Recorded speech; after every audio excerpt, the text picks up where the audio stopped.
الحمد لله وكفى وسلام على عباده الذين اصطفى. آیت شریفہ 58 اور 59 کی آپ حضرات و خواتین نے توفیق الہی سے تلاوت کی. آیت شریفہ 58 کے حوالے سے کچھ ٹوٹی پھوٹی عاجزانہ گفتگو جاری تھی. بات تسبیح اور تحمید پر پہنچی تھی. میرے ساتھ ایک دفعہ پھر آیت مبارکہ کا بامحاورہ ترجمہ سماعت فرمائیے. پھر اس کے بعد اللہ مالک کی توفیق سے کچھ بات عرض کرنے کی عاجزانہ اور معمولی سی کوشش کی جائے. اور آپ اس زندہ پر توکل کیجئے جو فوت نہیں ہوتے،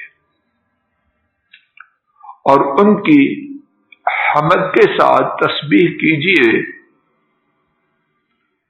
اور وہ تمام بندوں کے تمام گناہوں سے بہت کافی کمال خبردار ہے. تسبیح و تحمید کے بارے میں جو عاجزانہ گفتگو کی گئی اس کو دہرائے بغیر بات یہاں تک پہنچی تھی کہ صرف تسبیح اس کی شان و عظمت کیا ہے. اور اگر میں بھولتا نہیں تو اللہ کی توفیق سے آخری بات یہ تھی کہ تسبیح کو اپنی عادت بنانا. اللہ اکبر.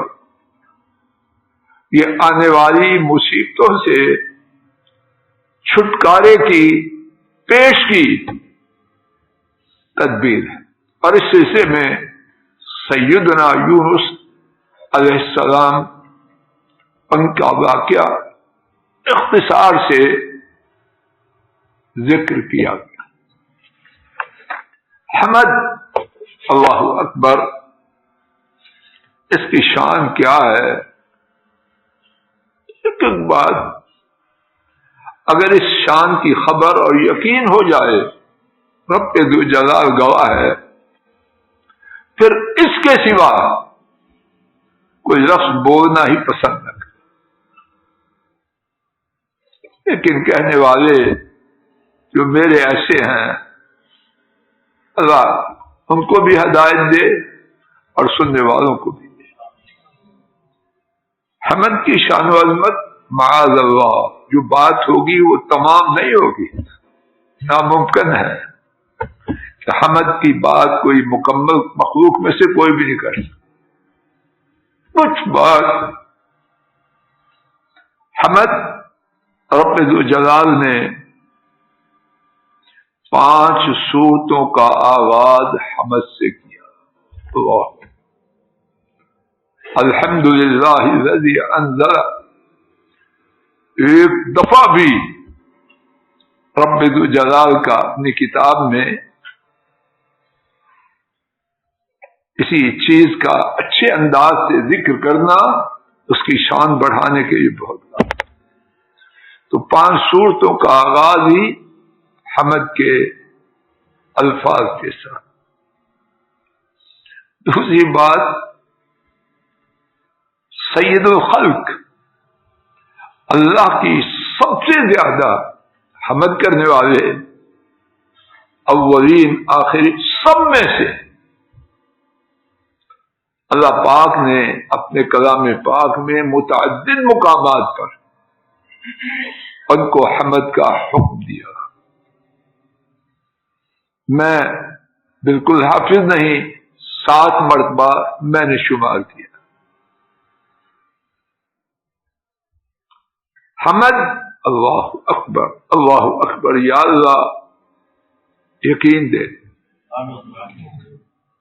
حدیث شریف میں ہے میں قصداً اختصار کی خاطر، وگرنہ ایک ایک بات چلے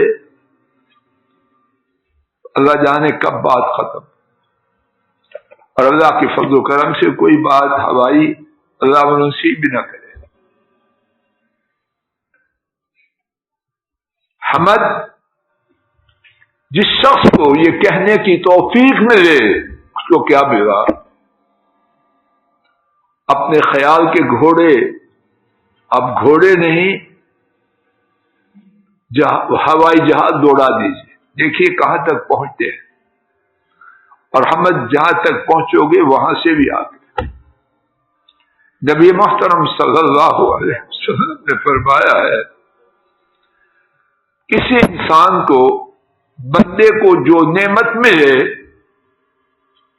اور اس نعمت کے ملنے پر کہے الحمدللہ، میں لفظی ترجمہ نہیں تشریح بیان کروں لیکن معاذ اللہ اصل بات سے ہٹتے ہوئے نہیں، تو ایک نعمت ہوئی یا دو ہوئی؟ دو ہوئی، ایک اس نعمت کا ملنا، ایک اس پر اللہ۔ فرمایا یہ الحمدللہ کہنا پہلے جو نعمت بھی ملے اس سے بڑی نعمت، کائنات کی جو نعمت میں آپ سوچ سکتے ہیں سوچئے، اگر اللہ پاک میرے اور آپ کے نصیب میں اس کے بعد یہ کر دے الحمدللہ کہنا، تو یہ پہلی ہر نعمت جو ملے اس سے بڑی نعمت۔ یہ ایک بات حمد کی شان و عظمت کو اجاگر کرنے کے لیے کچھ کام ہے۔ حمد الحمدللہ کہا، روز قیامت میزان ہے، ترازو ہے، تو الحمد کیا ہے؟ اصل چیزوں کا وزن وہ ہے جو اللہ کے یہاں۔ گھر میں کوئی کچھ کہتا ہے وہ بڑے اچھے ہیں، کوئی اصل بات کس کی ہے؟ جو ان میں سب سے زیادہ اللہ کی طرف سے دی گئی عقل والا ہے۔ تو کائنات میں سب سے بڑے کون ہیں؟ تو جو چیز ان کے ہاں بڑی، اصل بڑی وہ ہے۔ کیوں ڈاکٹر صاحب جی؟ کتنے ڈاکٹروں کو دکھایا، لیکن جو سب سے زیادہ علم والا، تجربہ والا اور اخلاص والا ہے، اس کی بات اور گلی محلے کے عام ڈاکٹر کی بات کہ ہم اس کو ایک وزن دیتے ہیں، تو اللہ کی بات، اس کی حیثیت جب وہ کہیں یہ بڑی ہے، یہ چھوٹی ہے، یہ حقیر ہے، یہ بہت ہی بڑی ہے، تو پھر کون سی چیز بڑی ہے؟ آئیے دیکھیے حمد اللہ میرے اور آپ کی نصیب میں فرمائے اور ہماری زبانیں بھر دے۔ فرمایا الحمدللہ میزان کو بھر دیتی ہے۔ اللہ اکبر، یا اللہ نصیب کر دے سب کو الحمدللہ۔ اور کیا کچھ ہے اللہ ہی جانے، اور جو تسبیح و تحمید دونوں ہیں، جب تسبیح اور تحمید اکٹھے ہو جائیں تو پھر کیا کچھ اس کی حیثیت نہ ہوگی۔ ان میں سے ایک بات اللہ پاک نے تسبیح و پہلے ہم نے سنا تسبیح کا حکم کتنی مرتبہ دیا، پھر ہم نے سنا حمد کا تحمید کا حکم کتنی مرتبہ دیا، اب سماعت فرم ان سے الگ یہ نئی بات ہے، تسبیح و تحمید اکٹھا حکم کتنی مرتبہ دیا۔ کوئی پکے حافظ صاحب ہمیں بتلائیں گے، میں تو غیر حافظ، میں نے جو گنا 6 مرتبہ دیکھا کہ اللہ پاک نے آپ کو حکم دیا تسبیح و تحمید کرو۔ اللہ مالک کا ایک دفعہ حکم دینا، اور ان کو جو ان کے سب سے پیارے ہیں، تو وہ اس کی حیثیت کیا ہوگی؟ تو جب 6 دفعہ میرے گرد، اور میں قطعاً یہ نہیں کہتا اس سے زیادہ، نہ میں ایسا ہوں نہ میری گنتی ایسی ہے، اور نہ ہی میں نے یہ کوشش کیا کہ کوئی چھوٹے نہیں. کتنی شان ہوگی اس کام کی جس کا حکم محمد کریم صلی اللہ علیہ وسلم کو اتنی مرتبہ دیا. حمد وہ کیا ہے؟ تسبیح و تحمید دونوں مل کے کیا ہیں؟ اللہ اکبر. کوئی شخص سونے کا پہاڑ اللہ کی راہ میں خرچ کرے،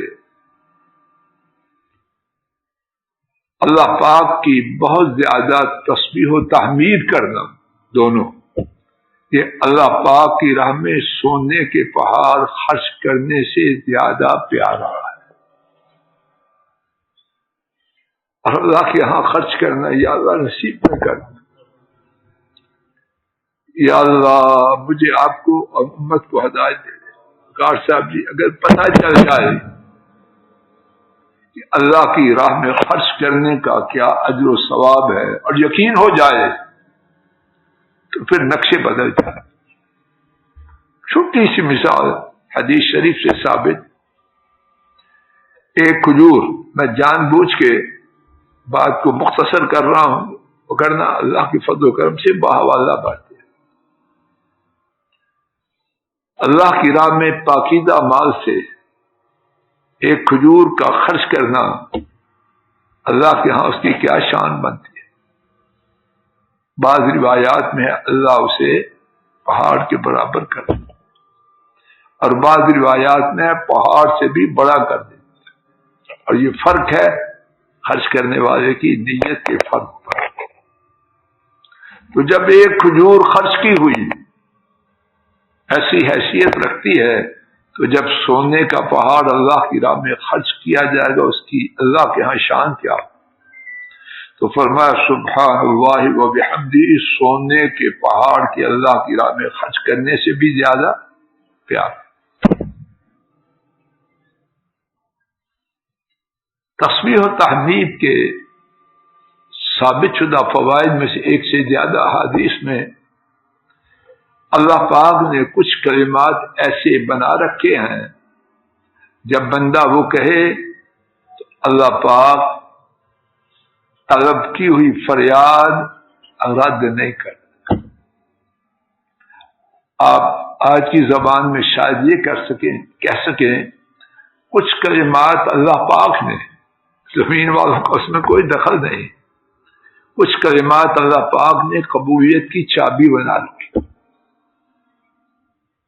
یونس صاحب جی سمجھ آ رہی؟ ان چابیوں میں سے ایک پکی انشاءاللہ بات، ایک چابی تسبیح و تحمید کا کہنا ہے. چھوڑنے کا سودا ہے. حمد اور تسبیح، جب کوئی بندہ کہتا ہے سبحان اللہ و بحمدہ یا کہتا ہے سبحان اللہ والحمدللہ، آسمانوں اور زمین کے درمیان جتنا خلا ہے، کتنا ہے جی کسی کو پتا ہے؟ پڑھے لکھے لوگ ہیں کیوں چوئی صاحب جی؟ آسمانوں اور زمین کے درمیان جتنا خلا ہے، یہ سب جگہ دے ان کو سمٹ جائیں. آسمانوں اور زمین کے درمیان جتنا خلا ہے، اللہ پاک سبحان اللہ و بحمدہ کہنے سے اس کو پر کر دیتے.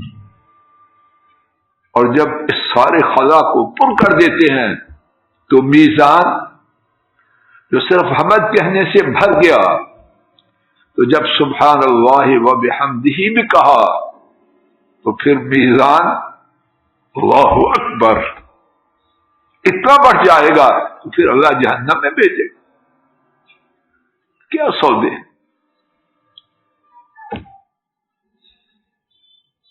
اللہ پاک نے کچھ کلمات ایسے بنا رکھے ہیں، واہ اکبر. یا اللہ جو بات یہاں سے بول رہا ہوں یہاں اور آپ کے کانوں سے دلوں تک پہنچا دوں.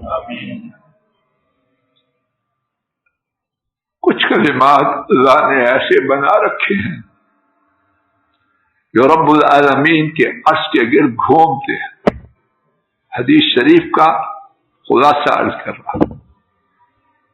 جو رب کریم کے عرش کے گرد گھومتے ہیں. بندے نے کہا وہ کلمات تو کہاں گئے؟ ہمارے گھروں میں پرانے لوگ کہتے ہیں تیری دعا عرشا کر. وہ تو بات ہے اور یہ حدیث کا ترجمہ. کچھ کلمات ایسے ہیں جو عرش کے گرد بولو. فرمایا ان کے لیے بن بناہٹ ہے شہد کی مکھی. ان کا مجموعہ جب چلے تو آواز آتی ہے کہ نہیں؟ سبحان اللہ. کس نے ان کو وہاں تک پہنچایا؟ بولو. اور کس نے وہ آواز نکالنے کی اجازت دی؟ اور کیا ہے؟ تیسری بات یہ فرمائی وہ کلمات کہنے والے کا تذکرہ، کہنے والے کی یاد وہاں کرواتے ہیں. اور پھر نبی کریم صلی اللہ علیہ وسلم نے فرمایا کیا تم پسند نہیں کرتے کہ تمہیں کوئی عرش والے رب کے پاس یاد کروائے؟ اور یہ ساری اور وہ کلمات کیا ہیں؟ سبحان اللہ، لا الہ الا اللہ اور الحمدللہ. ہے چھوڑنے کا سودا. تسبیح و تحمید، اللہ اکبر. اس وقت ایک رائے کے مطابق بہت بڑی بیماریوں میں سے ایک بیماری ٹینشن ہے. اس کا علاج کہاں ہے؟ اللہ پاک نے اس کے علاج رکھے ہیں. ایک علاج آج لے جائیے اور گھروں میں جا کے سورہ الحجر 14واں پارہ آیات 97، 98 اور 99 تین آیات وہ بھی پڑھ لینا اور ان کا ترجمہ بھی دیکھ لینا، تفسیر بھی دیکھ لینا. تین علاج اللہ پاک نے ٹینشن کے رکھے. ان میں سے پہلا علاج سبحان اللہ و بحمدہ یا سبحان اللہ والحمدللہ. دوسرا علاج سجدہ کرنے والوں کے ساتھ سجدہ کرنا. تیسرا علاج موت تک اللہ کی عبادت میں جٹے رہنا. حسن بیٹا یہاں ایک اور بات نوٹ کرو. تین علاج میرے ساتھ بولو نا. سبحان اللہ، تسبیح و تحمید. دوسرا علاج سجدہ، کچھ ہی بولو، سجدہ کرنے والوں کے ساتھ. اور تیسرا علاج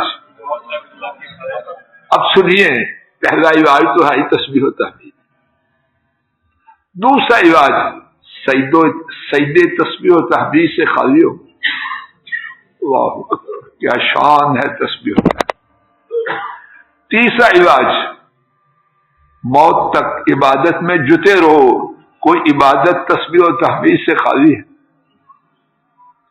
کیا شان ہے تسبیح و تحمید کی.